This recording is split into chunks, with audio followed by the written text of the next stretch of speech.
Welcome to the Student Hub Live. Well, in this afternoon's session, we're going to take a look at the very important subject of good academic practice. So an odd word, an odd collection of words, but very, very, very important. And it does sound a bit boring, but actually what we're going to be talking about is skills of writing in your own words, about how important this whole idea is to higher education and university life, and how that impacts on you as a student. We're also going to look at collaborative learning because, as we found out today, working together can be really good fun. You can bounce ideas off your cat or your dog. There are lots and lots of things that you can do in collaboration with other environments, be they digital or talking to yourself or other people or cats or dogs, and also other students. So we're going to take a look at how collaborative working can work well and what you should and shouldn't do in certain online environments. And we're also going to teach you about referencing, so some key components of referencing. What we're not going to do is do anything module specific or mention the difference between referencing and law versus social sciences, but do tuck your questions in the chat because our hot desk team will pick those up and we can get back to you with any specifics. Now, we've just had an online Rooms session, which is our Adobe Connect tutorial system. That was lots of fun in the break, and we were also showing you some replay sessions from earlier. One of our guests you're going to recognise as well. Now, each day we've had a bit of anxiety and a lot of people sharing lots of ideas and things, but just give us the lowdown on what's been happening today and any questions and concerns. Well, there's been a few things happening in the chat since we were in the room. Most important one, Mary was wondering how to email Cake. Well, I don't think that's possible as of yet. It might be a bit dangerous if we find out how to do. But if you want to email us some other stuff at studenthub@open.ac.uk, we'd love to hear your thoughts. Or if you want to send us something in. Juliana sent us a picture of her study space and she said, planner ready on the wall with TMAs and cut-off dates. So very organised, taking heed there. And I love your planner, so I might try and make one of my own. That looks super organised. It is. That's unlike our desk at the moment, but that's probably down to me more than Zach. I'm not very good at keeping this desk organised, but, you know, everyone's different. But, Samoya had a good question, and a lot of people have been pitching in with some great responsive and supportive responses. And she's starting off, she's going to start studying law, and she wonders, how do you cope with the Open University if you're new to it and nervous about doing it? Oh, very good question. Well, I'm going to put that question to my first guests of today, who is Peter Taylor and Dean Fletcher. Thank you for joining us. Peter is a professor of organic chemistry. Get that, but we're not going to talk to him about that today because it's far too complicated for me. But he's also very involved with assessment, and he's very passionate about good academic practice. And Dean was a barrister, but he has since mended the errors of his ways and has now joined us in the Faculty of Business and Law. And is there with us teaching, and he's also an academic conduct officer, something we'll talk about later. But you both are very experienced with students. What are you going to say to our nervous students who are wondering how to do the OU? Well, take a deep breath and think about all of those students who've started before you, all of those successful students who have beaten the same path that you've beaten, and realise that, yes, it's achievable. And just start a little bit at a time. Start by kind of studying the first bit of the course, thinking about working towards the first TMA. Don't worry about all the things that are going to be happening in the future. Just take it bit by bit, and suddenly you'll get confidence. You'll be able to realise you can cope with it all. And so, yeah, those are my recommendations. What would you say? I think pretty much as Peter said, really, it's progressive learning ultimately. You know, by the time you get to TMA 3, for example, you'll be more relaxed, more confident than you were at TMA 1. Yeah. And as you gradually pick these skills up, you'll teach yourself new ways to learn. You'll figure out different ways to do things that are more practical for you. And as you progress, it'll seem a lot easier at that time than it did beforehand. It is. It's all about getting one step ahead and just keeping going, isn't it? I mean, I don't even remember what my first TMA score was, but I remember it was really important at the time. Yep. And I guess it's this whole thing of, you know, we're all comparing ourselves against each other and all uncertain about what the norm is. Well, at conventional universities, you're kind of bumping into people and you can kind of bounce ideas off of them. Because it's a kind of, you know, a distance learning institution, you're not meeting those people face to face, but you can meet with them online. So looking at what's going on with the forums, kind of starting to have some of those conversations online, does enable you to kind of start to benchmark where you are and to realise that everybody else is feeling the same as you, and that you're not the only one who's having trouble studying this particular bit of the course or whatever. So yeah, just kind of throwing yourself into it. Excellent. Well, thank you. Well, we've got some widgets that we'd like you to fill in. Those of you who were at this morning session will be familiar with these. All you do is click on a pretty coloured interactive voting tool. It might be the map, it might be telling us what level you're studying, it might be telling us how you're feeling right now, and pop some things in there that make sense to you. So if it's a multiple choice question, just click on the one that applies, and then return, and your results will then be included, and you can see what other people have said as well. The map, you can just select where you are, and the wordles, these word clouds, they have 3 boxes. Now, 3 boxes must be filled with something, but they don't necessarily need to be something related. If you can only think of 1 or 2 things for that particular question, just put a full stop in so that your results can submit. Now, we have this very important concept of academic integrity. Really, really important to universities and to students. And I think one of the things that students are so excited about is being at university. It is a thing to be a part of. Even if you don't necessarily feel connected, you are part of something big, something political, something about social mobility. It's a bigger thing than just your social sciences qualification. It's a part of something that's important. And this idea of academic integrity is fundamental to that, not only for students, because often we think it just applies to students, but it doesn't. So how would you describe this concept? I think academic integrity is at the heart of all universities. It's about being able to say that within the university, within the whole university sector, there is a responsibility for people who work in it, people who study in it, to be as truthful and honest as possible. And so it's a long history of behaving in a certain way, which you perhaps don't get in perhaps all other institutions. So there's an expectation on you to do that kind of honesty, to kind of behave in a certain way. And part of what we're doing in terms of training students is to kind of induct them into what's expected of them. So all this stuff around plagiarism, etc., is not about trying to identify students who have cheated or whatever and get them. It's about ensuring that the university has that kind of academic integrity, that students are taught what it means. And as I said, it's something that applies to us all. So it's not just about students. I'm expected to behave in that same way. And if I break the rules, then exactly the same things are going to happen to me.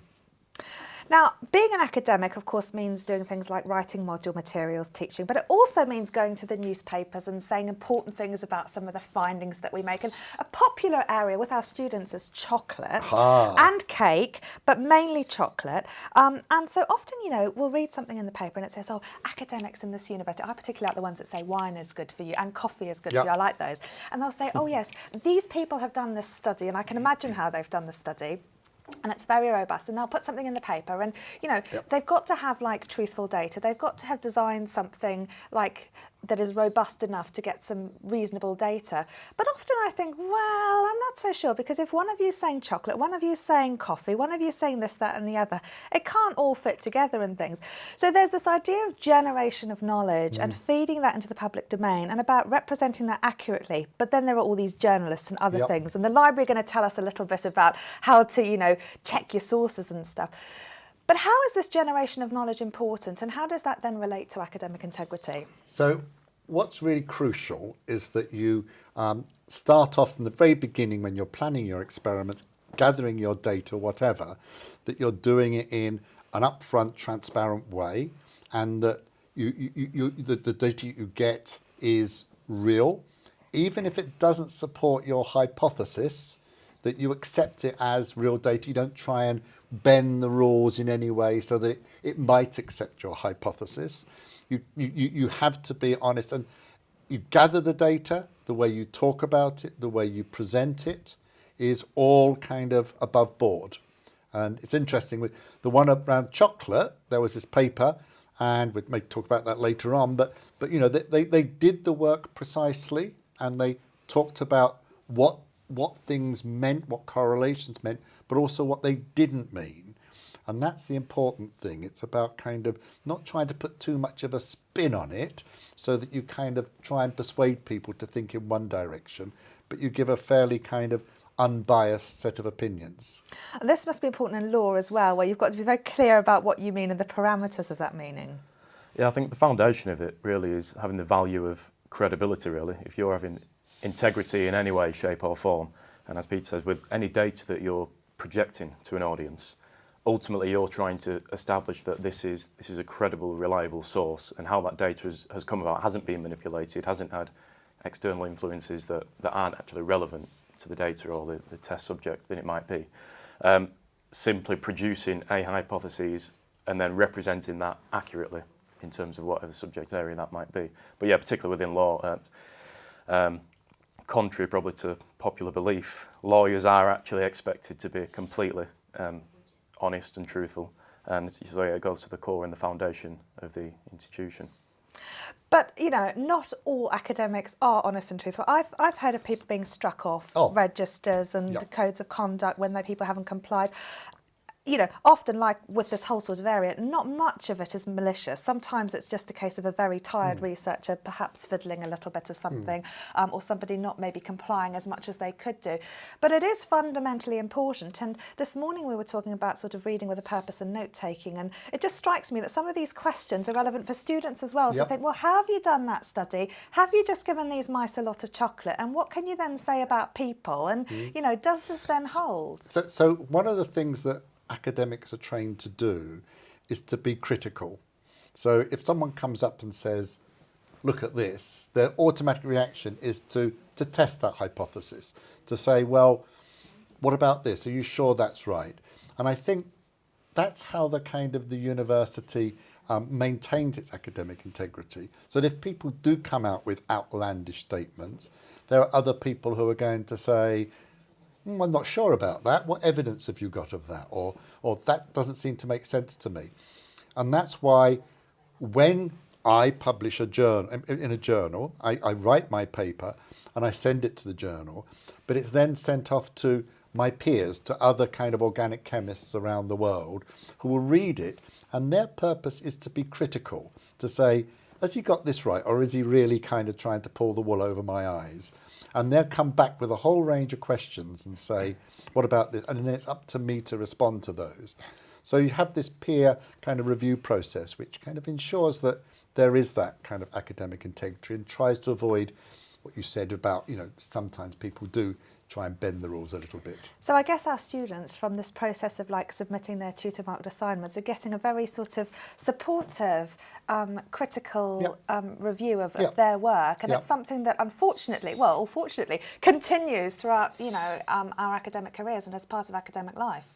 Very much so, and I think it's very supportive responses. Some of the responses I get to my papers and my grant applications aren't always as supportive. No, they need to work on some of their language. You should feed that back, Peter.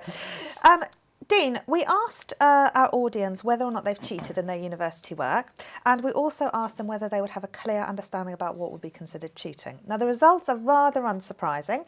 94% of them said that they haven't cheated, which is good. 6% are unsure. No one has ever willingly cheated in their work, which is good, clearly. But we also asked them about their clarity of understanding of cheating, and this is quite interesting because 68% said they do have a clear understanding about what might be cheating, but 29% of them were unsure, which I think is really, really common. In fact, I'm surprised it's not a little bit higher. This idea about what is and isn't cheating, I mean, clearly making up results is not good. But say maybe on part of your review you've referenced somebody and maybe you haven't read their paper as thoroughly, or you might have just missed some of the context, and that's not really deliberate, but equally the gist of it isn't quite right. That's not really cheating, is it? So when is academic conduct sort of bad, I guess, in that sort of sense, bearing in mind that no one really ever does it deliberately? It's a very fine balance to draw, really, because academic integrity isn't necessarily saying this is wrong and that is wrong. This is a standard that we come to expect. This is the benchmark, so to speak. Cheating can often be blurred because it doesn't require necessarily intent to break the rules of academic integrity. And I think that's where it can sometimes confuse students a little bit, because if you take plagiarism, for example, and that's just one element of academic integrity, or not so much academic integrity, but you don't have to intend to plagiarise or indeed intend to cheat in order to commit plagiarism. And more often than not, it is complete inadvertent. It's maybe a lack of referencing skills, for example. But ultimately, it's a fine line between the student not adhering to integrity standards, so to speak, and then falling short of those. That doesn't necessarily mean they are willfully going out there to deceive or to manipulate data, as it might be. Because often, I mean, Azima was showing us this morning some great techniques where she's highlighting text and then pulling them together. And I said, oh, that would be good for notes. And she said, no, because, you know, obviously that's written in someone else's words. And you could sort of forget some of that and then write those words in your assignment. And then all of a sudden you've got a big chunk of text that isn't your own. For some students, especially students who don't understand the OU or higher education as such, you get these lovely module materials that all sort of talk to you in a nice way. And you think, oh, that makes a lot of sense. Actually, that's quite a difficult concept. I'm going to take that, especially in chemistry. Well, indeed. I mean, one of the arguments that students often make is, I couldn't write it any better. Yeah. And that, you know, whenever I put it into my own words, it never quite made the same kind of sense. Yeah. So, I mean, I understand that, but what's important is that you're expressing your thoughts and your words, expressing your understanding. So by copying something, you're not showing what your understanding is. You know that it's relevant to the answer, but it may not actually reflect what you understand. So by writing it in your own words, firstly, as an AL, when I'm marking, I can see what it is you understand and what you don't, and I can give you appropriate feedback then. So it's all your work on assessment that's really leading you into this area, Peter. I see that. OK, we've got a lot of tricky questions, I understand, on the hot desk. HJ and Zach. Yeah, there's some good stuff. We're being very focused, so I'd like to know what everyone's wearing at home, if they've got their caps out ready. But Rachel says, I remember from school copying text would be more frustrating as she wants to understand what she's working on rather than taking an easy route. And Katrina says, heavy subject to catch up on. And she's a bit worried about unintentional cheating. So she said she never cheat intentionally, but petrified of having a TMA coming back and thinking she's going to be accused of cheating. And we had a conversation about like forgetting to reference things, and in my experience I forgot to reference some things, but my tutor will point it out and they're there to kind of help us develop and get into practice as well. But a good question was from Sarah, hearing of a student being disciplined for quoting herself from a previous work but not referencing it. So what's kind of the rules and guidelines in this? Oh, that's interesting, because sometimes students might, if they, for example, can't assessment bank, they might need to redo assignments in the next presentation. They might refer to their previous work. I've seen students who've come up from a particular module that sort of is vaguely relevant, and you can see a large chunk of content that isn't quite with this module material. What about reusing your own work? That's a really quite tricky one, because you are using your own words, but it's referred to as self-plagiarism. Yeah. And I think it really comes down to, are you getting an advantage from this? Yeah. And I think, you know, it's therefore open to interpretation. So if I saw that, and I thought, oh, well, they'd use those words before, but if it was in a slightly different context or whatever, then it's still the student's words. So I would not be quite so worried about that. It's if I were to suddenly see a whole kind of question or whatever submitted, which was clearly an answer to something else, kind of suddenly coming in. Well, first of all, it's not going to get so many marks because it is a different answer to a different question. But it, you know, it would I get the feel, well, the student has put this in deliberately to try and pull the wool over my eyes. So again, if it's not addressing the question as clearly and appropriately, irrespective of whether you've got it from your own or other stuff, you're not really writing in your own words, and we'll be talking about that a bit later as well. Can I just come in? I mean, the issue of unintentional plagiarism, I think, is something that a lot of students get very worried about, and I'd like to reassure them that, you know, we can usually distinguish the difference between unintentional accidents or whatever and the deliberate kind of form of cheating. Yeah. Dean, can you tell us a bit about students and levels of study? Because, you know, very early on, a lot of our students, I mean, I think about 60% at last count were at level 1. And so often, you know, it's not quite as sort of, they're not going out doing searches, and they're not incorporating their own material. Often they're using the modular material and they're using the books to sort of build an argument. Is there anything you can say about building an argument and being mindful of levels so that we don't terrify everybody too much? I think going back to what I said before about the inadvertent offenders, the majority of them being, that it's important to recognise that academic integrity and certain elements of that are skills that the students will hopefully pick up on their study journey. Yeah. So it's not necessarily, as Peter said at the start, we're not out to try and fine people and sanction people. Yeah. Ultimately, we ideally want them to avoid it completely. Yeah. And in doing that, we have to accept that people will learn at different levels of study, particularly at level 1. And if you're a new student, for example, this is a skill that has to be learned and developed. Yeah. So naturally, hopefully, you know, the ALs and the tutors will have an opportunity in their feedback, for example, to give them advice and guidance. We'll try to give them as much as possible in order to help nurture that skill in itself.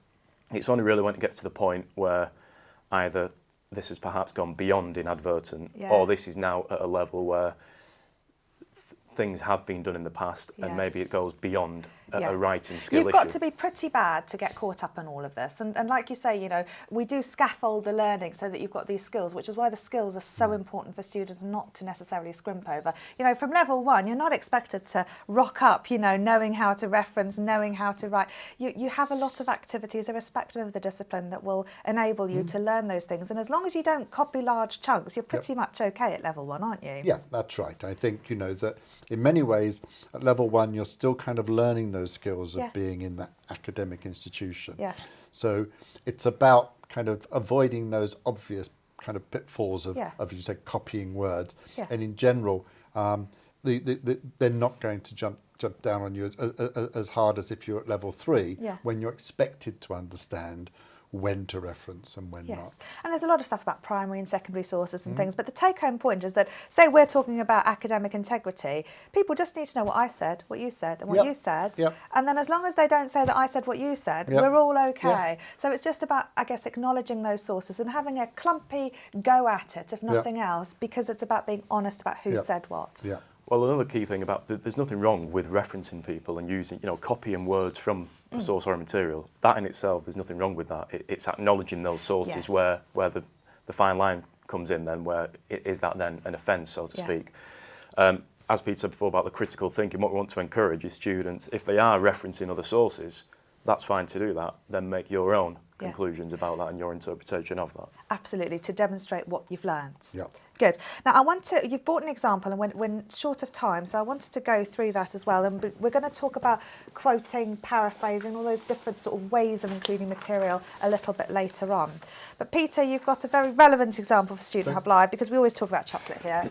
So here's an article from a BMJ journal called Heart, and it was chocolate intake and the risk of clinically apparent atrial fibrillation, the Danish Diet, Cancer and Health Study. And they found the conclusion, very briefly, is accumulating evidence indicates that moderate chocolate intake may be inversely associated with atrial fibrillation risk, although residual confounding cannot be ruled out. And it's that last little bit about residual confounding cannot be ruled out, which is quite important, because, you know, they've done this study and they've looked at the kind of linkages and they've found an association between two things. But, you know, whether there's a cause and effect is a whole different thing. And then we have, this is in the Daily Mail, that chocolate 6 days a week will save your heart.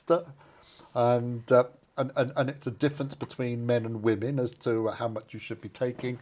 And then this was the Sun, beta chockers, eating just one chocolate bar a day can reduce the risk of stroke, 23%. Now, that's not what the paper actually said, but it's their kind of leap from what the data said. And there was an interesting NHS response to this that said, well, one of the reasons why people might be eating low amounts is that they have heart problems and they've been warned off kind of eating large amounts of chocolate. So that's going to bias the study. So there's a whole range of things that we need to do. We need to do that critical analysis, and clearly the reporters are not doing that critical analysis. No, so would they be done for plagiarism then, or not writing very well in their own words? I think they would be marked down for lack of critical kind of analysis. Well, as we've been talking, the number of people who've been unsure about what might be plagiarism has decreased. Right. So we've seen a good effect as a result of being here talking about this very important issue. Okay, we're going to talk a little bit later, and we'll wrap up at the end of the session about the sort of university policy and things like that. What advice would you give to your students who might feel a little bit anxious now about writing in their own words, bearing in mind that we've got lots of content that's going to help them out in the next few sessions? What's the one take-home message? For me, it's if you're actually kind of sitting down and writing in your own words and not copying anything, then the chances that you're going to be pulled up for plagiarism are going to be fairly small. So I would not be too anxious about it. Okay, put the book away, try and write, and Yeah. then you're not copying. Yeah. Yeah, what about you? I think I'd probably try to treat it somewhat like an audit trail. So if I'm writing an assignment, as soon as I go somewhere else to take something from another source, make a note of that. Yeah. So if I'm copying that from there, that's fine, but I'll make a note of that's come from there, and then I continue to write myself in my own words. Because I guess in law you would be building up a lot of things that you would need to cite and build arguments based on other facts, and if those don't hold, then I guess that would fall down quite easily. Yeah, it's ultimately backing up what you're saying, you know. So if you're writing some kind of assignment, then at the end of it, you are providing those opinions or justifications for your views on the basis of he said this, therefore I think this. Yeah, and of course it's so much easier to do it as you're going along and tracking everything rather than at the end where you're like, where did I find that, and having to skim and scan and read through everything again. Excellent. Peter and Dean, thank you so much for coming along and telling us all about academic integrity. That's been a really useful discussion. Thank you. Okay, so let's take a quick trip to the hot desk and see what you guys have been talking about before we have another tour of the campus. HJ and Zach, how are things? Yeah, really good. Getting lots of feedback. I think a lot of people feel a lot more confident about referencing, which is always good. I know it's one of those subjects that a lot of people get stressed out on you know, when kind of taking up their studies. So it's really good. Getting a lot of feedback and a lot of, you know, ideas and different kind of links and things to visit. I also put a link on there to the library services for students, so they can look at the referencing guidelines on there as well. Ajol had a comment about what if you think you can't write something in a better way. The good thing is we have a session in a bit about writing in your own words, so we can tackle that, about some of the strategies that we can use, and we're also talking about understanding material and how to write when we kind of don't understand it or can't quite get it. So maybe we can have some final tips on what to do if you don't understand it. Yeah, absolutely. In particular, certain definitions or things that are really complex. What should people do? Should they quote it? Well, I think in terms of definitions, I think, you know, there's usually a glossary or something which should help you kind of make some kind of understanding. So when you're analysing the TMA, trying to find out, making sure you understand what the words mean. But I think you have to have a good go based on your own understanding. And even if that's not quite right, as I said, the benefit is that it shows your tutor what you don't understand, and then they can help provide you with some guidance around how to do it better. And what would you say then in terms of eloquence? Sometimes people are really worried that they think it sounds really clumpy, or the sentences are really short or very, very, very long. Do you get more impressed when you're sort of marking people's work or looking at it if it sounds good? Is that important, or is it better to write small chunks of things that are clear? I would say clarity is better, because it's how your understanding of it comes across. You know, you can probably tell if you're marking a piece of work, somebody that might not actually understand it that much but dresses it up quite well. Whereas somebody can be quite articulate to a point and sum it up and be very precise and concise. Ultimately, I think it's your understanding that allows you to be able to produce critical thinking within that piece of work. And that's ultimately what the tutor will be looking at in their marked feedback, for example. And as Peter said, anything that perhaps looks like it's somewhat missing, then it gives an opportunity to address that together and hopefully gain that further understanding. Absolutely, but it's not the end of the world because you're building on these things, aren't you? As These you're are going writing through, you skills, don't yeah. have to be there at the first place. Excellent. Thank you both so much for coming along. It's been a really useful session. And we will continue the discussion after our campus tour. We're going to talk next about collaboration and how you can work well together, but how you must not cheat. So we've got a campus tour next. We're going to show you the Beryl building at Milton Keynes, and join us in a couple of minutes for our next session with Arlen and Lucy.